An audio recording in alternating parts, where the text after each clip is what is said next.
कानी बहू। किशोरी लाल जी के बेटे राघव की शादी की बात जगह जगह चल रही थी, लेकिन किशोरी लाल जी को कोई लड़की पसंद ही नहीं आती थी।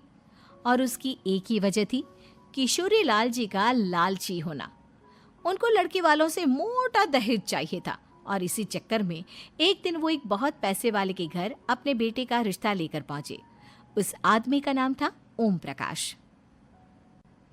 देखिए किशोरी लाल जी, मेरी एक ही बेटी है और मेरी सारी संपत्ति जायदाद सब कुछ मेरी बेटी नैना का ही है।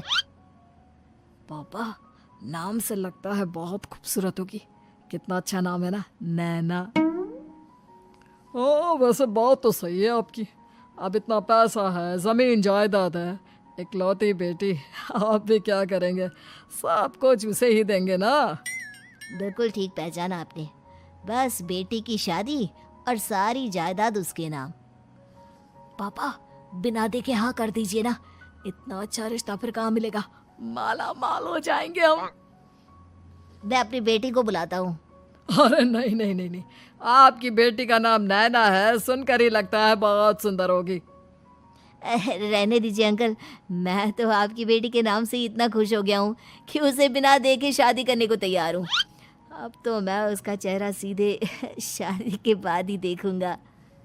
और इस तरह राघव नैना का चेहरा नहीं देखता और उससे शादी कर लेता है। शादी के बाद अपनी सुहाग रात पर जब राघव नैना का घूंघट उठाकर देखता है तो नैना की आंखें बंद थी। कितनी खूबसूरत हो तुम नैना, जरा अपनी आंखें खोलकर मेरी तरफ देखो तो सही। नहीं, मुझे शर्म आती है। अरे, मैंने तुम्हें शादी से पहले भी नहीं देखा, और अब अगर तुम आंखें खोलकर मुझे देखोगी भी नहीं तो मुझे अच्छा कैसे लगेगा? इससे पहले कि नैना अपनी आंखें खोलकर राघव की तरफ देखती, अचानक से लाइट चली गई और राघव नैना को पूरी तरह से देख भी नहीं पाया। अगली सुबह नैना राघव के लिए नाश्ता बनाकर लेकर आई। अरे ये क्या, आधा पराठा सीका हुआ है और आधा बिल्कुल कच्चा। ये तुमने क्या किया नैना? बहू, तुमने क्या आधा पराठा तवे से नीचे लटका कर रखा था, जो आधा सिका है और आधा कच्चा? मुझे जितना दिखेगा उतना ही तो सीखूंगी ना पापा जी। जहाँ जहाँ मुझे नजर आ रहा था वहाँ मैंने सीख लिया, जहाँ जहाँ नहीं दिखा वहाँ कच्चा रह गया होगा। इसका क्या मतलब है? ये कैसा मजाक कर रही है तुम? अरे बहू, तुमने इतना लंबा घूंघट क्यों लगाया हुआ है? देखो, हमारे घर में बहुओं को बेटी की तरह रखा जाता है, और फिर तुम तो इतना सारा माल लेकर आई हो। देखो, ये घूंघट डालकर रखने की कोई ज़रूरत नहीं है। हाँ नैना, पापा जी ठीक कह रहे हैं, तुम तो आराम से रहो, अपना ही घर समझो। नैना अचानक से अपना घूंघट उठा लेती है। अरे ये क्या पापा, नैना की तो एक आंख फूटी हुई है। नाम से नैना, लेकिन ये तो कानी बहू निकली। मेरे साथ धोखा हुआ है, धोखा। बिना दिखाए अपनी कानी लड़की मेरे संग ब्याह दी। मुझे कानी बीवी नहीं चाहिए। मुझे अभी ओम प्रकाश जी से बात करनी पड़ेगी। आखिर उन्होंने मेरे साथ ऐसा किया क्यों? अरे, आप लोगों ने ही तो पापा से कहा था कि आप लोग शादी से पहले मुझे देखना नहीं चाहते। अब मेरे पापा पर क्यों इल्जाम लगा रहे हैं? अरे लेकिन उन्हें बताना तो चाहिए था ना कि तुम कानी हो, एक आंख से तुम्हें दिखाई नहीं देता। किशोरी लाल और राघव नाराज होकर ओम प्रकाश को अपने घर बुलाते हैं। पापा जी, ये आपने क्या किया? शादी से पहले बताया क्यों नहीं कि नैना की आंखों में परेशानी है? अरे, आप ही ने तो लड़की देखने से मना कर दिया था। और लेकिन आप बता तो सकते थे। आपको तो हमारी बेटी की प्रॉपर्टी चाहिए थी, वो भी पूरी की पूरी। अब क्या हुआ अगर उसे आधा दिखाई देता है?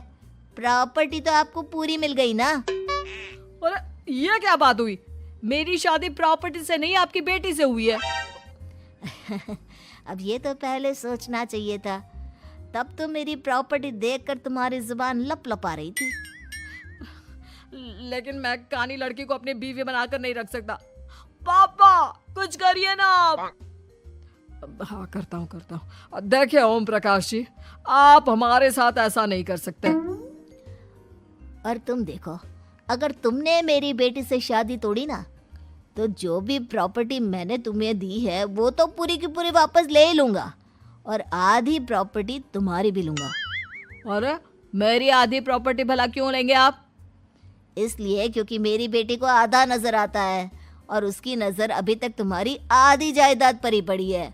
अब तुम उसे घर से निकालोगे तो कुछ तो लेकर जाएगी ना। और अगर हम आपकी बेटी को अपने घर की बहू बना कर रखे तो? तो तुम्हारी पूरी प्रॉपर्टी तुम्हारी ही रहेगी, और जो मैंने तुम्हें दिया है ना, उसमें से बस मैं आधा लेकर जाऊंगा। अरे लेकिन अब आप अपनी दी हुई प्रॉपर्टी में से आधी वापस क्यों लेकर जाएंगे? अगर मैं आपकी बेटी को अपनी पत्नी बनाकर रखने को तैयार हूं तो? इसलिए ताकि भविष्य में अगर तुम मेरी बेटी को धोखा दो तो उसके पास कुछ तो रहे जो पति का हो। वैसे मेरे पास तो बहुत कुछ है, लेकिन अपने पति की कोई निशानी तो उसके पास होनी चाहिए ना। अब अगर तुमने मेरी बेटी को कानी कहा तो तुम्हें प्रॉपर्टी भी कानी ही मिलेगी, पूरी नहीं। जमाए राजा। किशोरी लाल और राघव समझ चुके थे कि वो बुरी तरह फंस चुके हैं और अब उनके पास वहां से निकलने का कोई चारा नहीं है। अब समझ में आया ना, लालच बुरी बला होती है। एक तो तुम्हें प्रॉपर्टी मिली, ऊपर से बीवी मिली, उसमें तुम्हें नखरे भी दिखाने हैं। आए बड़े, चुपचाप बैठो दोनों। कुछ दिनों के बाद नैना राघव की कार लेकर बाजार घूमने निकलती है और जब कार लेकर वापस आती है, ये क्या? एक तरफ से मेरी गाड़ी पूरी खराब हो चुकी है। लगता है तुमने मेरी गाड़ी को किसी दूसरी गाड़ी के साथ एक्सीडेंट किया है। अरे अरे कितना बड़ा नुकसान कर दिया तुमने बहू। वो क्या है ना पापा जी, मुझे एक आंख से दिखाई नहीं दे रहा था, सामने से गाड़ी आ रही थी। मुझे तो सिर्फ आधा ही दिखाई दिया और वो गाड़ी मेरी कार से रगड़ते हुए निकल गई। अब मैं क्या करूं बताओ? आप इसे ठीक कराने के पैसे कौन देगा? तुम्हारे पापा? तुमने मुझसे इस तरह से बात की? अभी रुको। नैना राघव की शिकायत ओम प्रकाश को कर देती है। देखो राघव, अब जो मेरी आधी प्रॉपर्टी तुम्हारे पास थी ना, उसमें से आधी और मैं लेकर जाऊंगा, क्योंकि तुमने मेरी बेटी को डांटा। अरे नहीं नहीं पापा जी, गलती हो गई, माफ कर दो। गलती की तो कोई गुंजाइश ही नहीं। अगली बार मेरी बेटी को डांटा तो बची हुई आधी में से आधी और ले जाऊंगा। लालच के चक्कर में हम दोनों ने बहुत बड़ी गलती कर दी बेटा। एक तो तुम्हें कानी बहू मिली और ऊपर से जो माल मिला वो भी काना।